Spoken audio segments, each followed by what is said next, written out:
Inangkin ng San Miguel ang 1-0 head start sa PBA Commissioner's Cup semifinals. Ito ay ang paglusot ng Beermen sa Barangay Ginebra 9290, Miyerkules sa Araneta Coliseum, sa likod ng nina si Jay Perez at Best Import frontrunner na si Benny Boatwright. Si Perez, na pangatlo rin sa Best Player of the Conference race, ay nagtala ng game-high na 26 points, 5 rebound, at 3 assist habang si Boatwright ay nagbigay sa Beermen ng 23 points.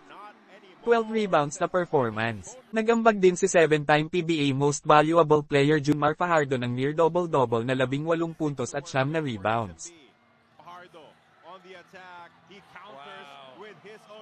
We were just composed. When we needed a stop, I give all the credit to the players. Because as what I said, when we needed a big stop, the players delivered, sabi ni San Miguel coach George Gallant sa post-game conference. Hinawakan ni BPC leader Christian Standardinger ang puntos para sa Ginebra, na may 21 points, 11 rebounds, at 3 assist. Habang ang import na si Tony Bishop ay nagbigay ng 20 markers at 11 boards.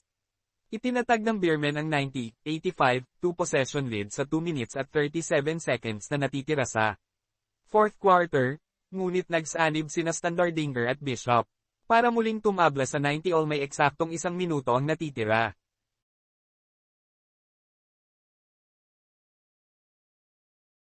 Samantala, nagmintis ang 2 free throw ni Chris Ross at isa kay Fajardo, 9.4 na segundo na lang ang natitirang oras. Meron pa sana pagkakataon ang Jane Kings para manalo o mapunta sa overtime, ngunit hindi nagawa ito dahil nagkalitsuran sina Tony Bishop at Standardinger sa pagpasa ng bola ni Scotty, at kita sa mukha ni Thompson, sa dismaya dahil para sana kay Tony Bishop, kaso na-top out ni Standardinger.